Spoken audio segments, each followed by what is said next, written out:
అందరికీ నమస్తే. కాంగ్రెస్ ప్రభుత్వం వచ్చిన తర్వాత 1,00,000 కోట్ల రూపాయలు ఎటుపోయినాయనే చర్చ ఒకటి నడుస్తుంది.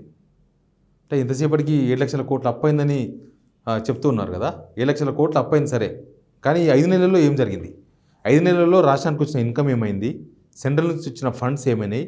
అప్పు తీసుకొచ్చిన పైసలు ఏమైనాయి? ఆ ఒక్క స్కీమ్ అమలు చేయలేదు. పైసలతో ముడిపడిన ఏ స్కీమ్ కాలేదు. ఎవరికి రూపాయి రాలేదు. మన డబ్బులు ఏమైనాయి? ఇట్లే కొనసాగితే రాష్ట్రం ఇంకెంత అప్పులోకి పోతుంది, ఏం జరుగుతుంది అది చెప్పే ప్రయత్నం చేస్తాను నేను. మొత్తం డిసెంబర్ 3 గవర్నమెంట్ వచ్చింది.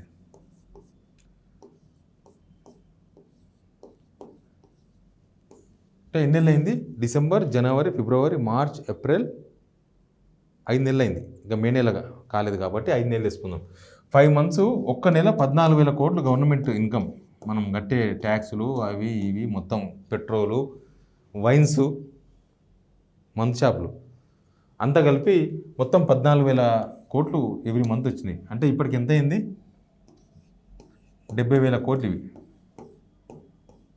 70,000 కోట్లు రెవెన్యూ వచ్చింది.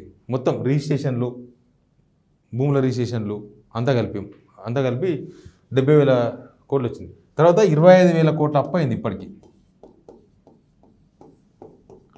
అప్పు 25,000 కోట్లు. 5 నెలలకు 25,000 కోట్లు. యావరేజ్గా మంత్లీ 5,000 కోట్ల రూపాయలు అప్పు తీసుకొస్తున్నారు. యావరేజ్గా మంత్లీ 5,000.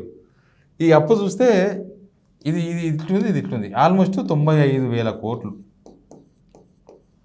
ఇంకా మనకు కరెక్ట్ ఫిగర్ తెలియదు కాబట్టి 95,000 కోట్ల ఉంది. లేకపోతే అటో ఇటో కొద్దిగా ఎక్కువ తక్కువ 1,00,000 కోట్ల దాకా పోతుంది.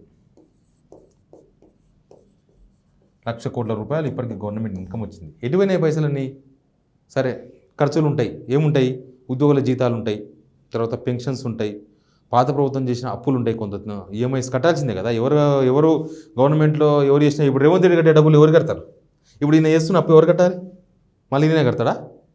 మళ్ళీ వచ్చే గవర్నమెంట్ కట్టాలి. కాబట్టి అది ఎవరికైనా ఉంటుంది ఆ బాధ్యత, లేకపోతే ఆ బరువు, అది ప్రతి ఒక్కరికి ఉంటుంది. ఇప్పుడు మోడీ 100 కోట్ల అప్పు చేసినారు అనుకుందాం. సరే, దేనికోసం అని చేయండి, ఇన్ఫ్రాస్ట్రక్చర్ డెవలప్మెంట్ కోసం చేయొచ్చు, సంక్షేమం కోసం చేయొచ్చు, ప్రాజెక్టుల కోసం చేయొచ్చు. దేనికోసం చేసినా కూడా అది మళ్ళీ నెక్స్ట్ వచ్చే ప్రభుత్వం ఖచ్చితంగా కట్టాల్సిందే. ఇప్పుడు కేసీఆర్ 7 లక్షల కోట్లు ఏమైందంటే, 7 లక్షల కోట్లు ఏమైనా కేసీఆర్ దుడ్లకు పోయినాయా? లేకపోతే కేసీఆర్ ఇంట్లోకి పోయినాయా? లేకపోతే కేసీఆర్ ఏమైనా 3 సంచి కట్టుకొని సూట్ కేసు వేసుకొని తిరుగుతుండా? ఆయన దేనికో ఖర్చు పెట్టిండు. దేనికి ఖర్చు పెట్టినంటే కాళేశ్వరం ప్రాజెక్ట్ అంటారు, ఇంకో ప్రాజెక్ట్ అంటారు. తెలంగాణ రాకముందు అట్లా ఉంటే తెలంగాణ వచ్చినాక ఇట్లా అయిందంటారు, కరెంట్ అంటారు. అన్నీ కొన్నవే, కొత్త సంసారం కదా. తెలంగాణ వచ్చినప్పుడు ఏమున్నది? అంతే బికార్ అయితే తెలంగాణ తెచ్చుకున్నాం. అన్నీ కొనాల్సిందే. ఇప్పుడు కొత్త సంసారం ఉంటుంది. ఊరించి బతకనికి హైదరాబాద్కి వస్తాం. రాగానే వచ్చేటప్పుడే అక్కడ నుంచి మనం మొత్తం డబుల్ బెడ్రూమ్ ఇంటికి సరిపోతుంది సామాన్ తెచ్చుకోము. చిన్న రూమ్ తీసుకుంటే ఆ రూమ్లకు ఫస్ట్ ఒక స్టవ్ కావాలి వణక తిన్నీకి, తర్వాత నీళ్ళ బిందె కావాలి పక్కన వచ్చి నీళ్ళు తెచ్చుకోనికే, తర్వాత ఒక బకెట్ కావాలి స్నానం చేయనీకి, ఇట్లా ఉల్లిగడ్డలు కావాలి పొద్దుగాలు వేస్తే కనీసం ఉప్మా వేసుకొని తిన్నీకే. ఇట్లా ప్రతి ఒక్కడు కొనాల్సి వచ్చింది. తెలంగాణ వచ్చిన కొత్తలో కూడా మొత్తం అన్ని కొన్నాయి. ఎక్కడికి తెలంగాణకి ఏడున్నాయి డబ్బులు?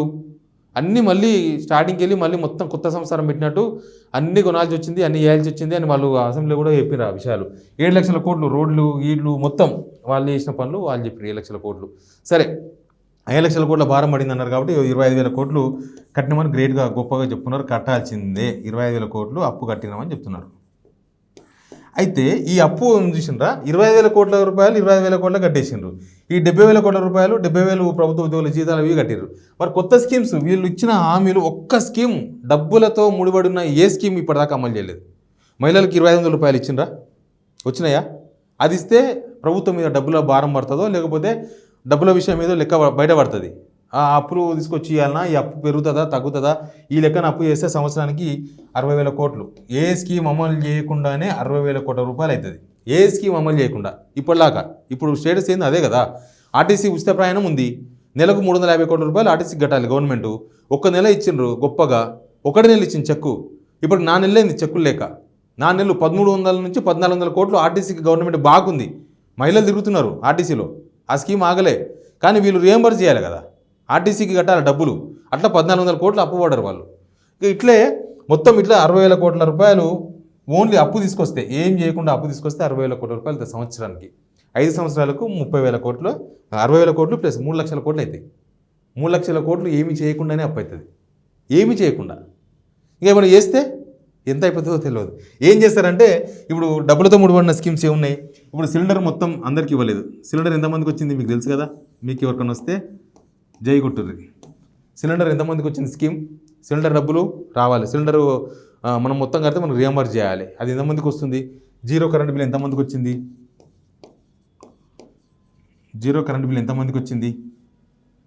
ఇంకా వీళ్ళు అమలు చేసిన స్కీమ్స్ ఏమున్నాయి. ఇంకా మహిళలకు 2500 రూపాయలు వచ్చినాయా.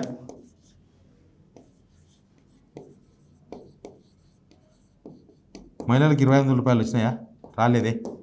ప్లస్ ఆటో వాళ్ళకు 12,000 రూపాయలు ఇచ్చిండ్రా. ఏం సరిపో 12,000 రూపాయలు ఆటోలకు. వాళ్ళకు వచ్చే నష్టానికి వాళ్ళకు సంవత్సరానికి 12,000 అంటే నెలకు 1000 రూపాయలు పడతాయి యావరేజ్గా. ఆటోలకు 12,000 రూపాయలు వచ్చినాయా. రాలేదు. పోనీ పాత రైతు బంధు కింద మీద పడి అప్పులు చేసి రైతు బంధు కొంతవరకే ఇచ్చారు. మొత్తం ఇచ్చినామని చెప్తున్నారు. 100 కోట్ల ఆసామి 100 ఎకరాల ఆసామి కూడా ఇచ్చినామని ఒక ఇంటర్వ్యూలో సీఎం రేవంత్ రెడ్డి గారు చెప్తున్నారు. కానీ అది ఆయన మనసు కూడా తెలుసు.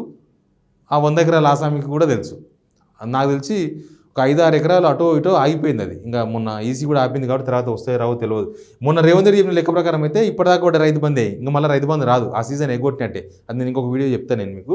ఇది ఆటో వాళ్ళకి 12,000 రూపాయలు వచ్చినాయా. డబ్బులతో ముడిపడి ఉన్నాయి ఇవన్నీ. ఇప్పటిదాకా వీళ్ళు అమలు చేసిన ఏవి డబ్బులతో ముడిపడి ఉన్నాయి. చెప్తే కదా ఆర్టీసీ అట్లుంటుంది, ఆరోగ్యశ్రీది అట్లుంటుంది. ఆరోగ్యశ్రీ వాళ్ళకి ఎవరు రూపాయి ఇచ్చేది ఉండదు. ఆటో 12,000 రూపాయలు 12,000 రూపాయలు ఇవ్వాలి. ఇచ్చిండ్రా. ఇవ్వలేదు. ప్లస్ రైతు భరోసా 700 రూపాయలు ఎప్పుడు వస్తుంది. ఇంకా మరి కొత్తగా రైతు భరోసా ఎప్పుడు వస్తుందో తెలియదు. కౌలు రైతుకు 7,500 రూపాయలు ఇవ్వాలి. అంటే సంవత్సరానికి 10,000 రూపాయలు. అది 1 రూపాయి కూడా ఎవరికి రాలేదు. ప్లస్ ఇంక ఇట్లాంటివే వీళ్ళెవరు రైతు కూలీలు 12,000 రూపాయలు. రైతు కూలీ 12,000 రూపాయలు వచ్చినాయా. రాలేదు. ఇట్లా డబ్బులతో ముడిపడినాయి. ఏ పని కాలేదు. ఇప్పటి వరకు ఫీజు రియంబర్స్మెంట్ అయిందా. కాలేదు. మహిళలకు విద్యార్థులకు స్కూటీలు కావాలి. ఇస్తామన్నారు. ఇచ్చిండ్రా. రాలేదు. ఇట్లాంటివి ఎన్నో ఉన్నాయి. నిరుద్యోగ భృతి 4,000 రూపాయలు ఇవ్వాలి. ఇచ్చిండ్రా. ఇవ్వలేదు. ఇట్లా చాలా ఉన్నాయి. డబ్బులతో ముడిపడి ఉన్న ఏ అంశాన్ని కూడా ఇప్పటిదాకా టచ్ చేయలేదు ప్రభుత్వం. చెయ్యకుండానే ఇదంతా అయింది. పెంట అయింది. ఇక్కడ చేస్తే ఇంకెంత పెద్ద పెంట అవుతుందో. ఈ స్కీమ్స్ అన్నీ రేపు ఉంది కదా ఆగస్టు 15 లోపు రైతు రుణమాఫీ చేస్తామంటున్నారు. ఎన్ని కొర్రీలు పెడతారో నాకు తెలియదు. రైతు రుణమాఫీ అంటే రైతులు చేసిన రుణాలు మొత్తం కడతారా. పంట కోసం చేసిన రుణాల వరకే కడతారా. లేకపోతే దానిలో మళ్ళీ ఇన్ని ఎకరాల వరకే అంటారా. ఆసామికి ఎందుకు అంటారా. ఇంకా ఎన్ని ఉంటావు దీనిలో. కొర్రీలు చాలా ఉంటాయి. లోక్సభ ఎలక్షన్స్ అయిపోయిన తర్వాత మీకు కొర్రీల లాంగ్వేజ్ ఉంటుంది. అది సపరేట్ క్లాసెస్ ఇందాం. దానికి పిహెచ్డీ చేసినాం ఆల్రెడీ. అది ఇందాము. కానీ ఇప్పటికైతే ఇది ఏమీ చేయకుండానే ఇన్ని 1,00,00 కోట్ల రూపాయలు ఇప్పుడు ఖర్చు అయిపోతే ఏమి చేయకుండానే ఒక స్కీమ్ డబ్బులతో అమలు చేయకపోతే రేపు డబ్బులతో ముడిపడిన స్కీమ్స్ వచ్చే వరకు ఎన్ని 1,00,00 కోట్ల అప్పులు అవుతాయి. ఎన్ని అవుతాయి. ఏమవుతాయి. మళ్ళీ ఆపులంతా ఎవరు కట్టాలి. ఇప్పటికైతే 1,00,00 కోట్ల రూపాయలు ఏమీ రాలే. 1,00,00 కోట్ల రూపాయలు ఏమి రాలే. ఏమిట్లకి ఎవరికి జనానికి రూపాయి రాకుండానే, జేబులోకి 1 రూపాయి రాకుండానే, ఎవ్వరి జేబులోకి రూపాయి రాకుండానే 1,00,00 కోట్ల రూపాయలు అయిపోయినాయి 5 నెలల్లో. Please subscribe signal TV.